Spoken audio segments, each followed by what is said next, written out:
Now, moving on, at a time of soaring fuel prices, there's finally some good news for motorists today. Fuel retailers will be forced to publish changes to diesel prices within 30 minutes of any changes under new government regulations. This new scheme will be launched to ensure that retailers share information about fuel prices with the expectation that the public will then be able to compare prices through comparison tools and, of course, shop around at long last to get the best deal and stop the transparency behind the fuel barons who seem to be fleecing us dry. To discuss this now, I'm joined in our studio by Howard Cox, who, of course, is the founder of FairFuelUK. Howard, welcome to the studio. Hi, Martin. First time here, I hope, of many. It's a lovely studio. It's wonderful, isn't it? Yeah. We've got so many MPs here today. Yeah. I've grilled so many. I need to get yourself an apron. Now then, on to this Fuel Watch, Pump Watch. I know at Fairfuel you've been campaigning on this for many, many years, and finally this has reached a fruition. Tell us about what punters can get and tell us about how we got to this point. Well, OK, I've been campaigning this for 8 years. I've been, in fact, campaigning for FairFuelUK for 15.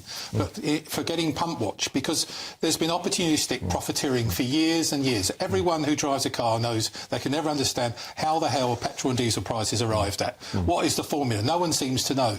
And all we do know is that they're always higher than they should be compared to the wholesale price, considerably.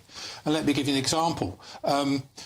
Just before the pandemic, the average profit per litre for petrol and diesel was around about 8 to 10 pence per litre. So the average family car, 55 litres, was you're looking around about a 5 or 4, you know, that sort of thing. They're making a profit from every driver coming in. And today, the fuel supply chain is making 20p per litre, double. Why? Go figure. Who knows? So I've been fighting this for a long, long time, and I was really pleased that Claire Coutinho, the Minister of Energy and Net Zero, called me in and said, I'd like to get you involved with this. So I saw her last week, and she told me that they're making this announcement today, and they said, do you approve? And they even approved to the extent where they're actually using the word pump watch, which is what I've coined, and I'm quite proud of it. What it means is that pump prices will be fair, honest and transparent, we hope. But at the moment, the scheme is a voluntary scheme. Yes. So who takes part in it? At the moment, 12 retailers, including the big 4 supermarkets, I understand, take part voluntarily. But is this going to be mandated, so it's compulsory? Would you like to see that? And more to the point, how can punters get these prices? Well, they know where to go. Well, let's see, Martin, how this is going to progress. And obviously, I'm going to be watching it absolutely assiduously. The thing we've got to recognise is that we have got something like 90% of the fuel supply chain signed up to say they will actually give these wholesale prices and retail prices. The important thing for me is the wholesale price and the gap between the retail price. Obviously, that's profit.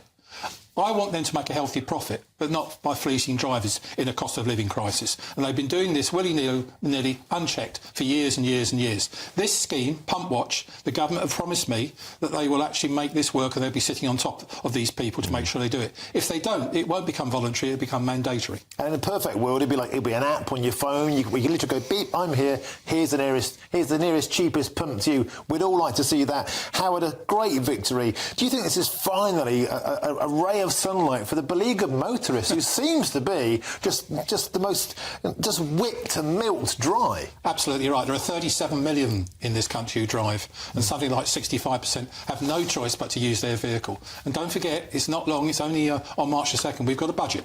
So I'll be campaigning for a cut in fuel duty as well. So that will be a great double whammy for me, getting Pump Watch really with teeth, and we get something like a 5 to 10p cut in fuel duty. If we get that, you're going to see a very happy man. And how many millions of motorists are there? How many votes are in this? Well, every single... you've got to be over 17, so potentially it's virtually all 37 million vote. So it's very important. I've always said to every political party, Labour and the Tories, and of course I'm now standing for Mayor for Reform, I've always said to every party, get drivers on your side, you will get a shed load of votes. Superb stuff. Thank you very much, Howard Cox, founder of FairFuelUK, for joining us in the studio.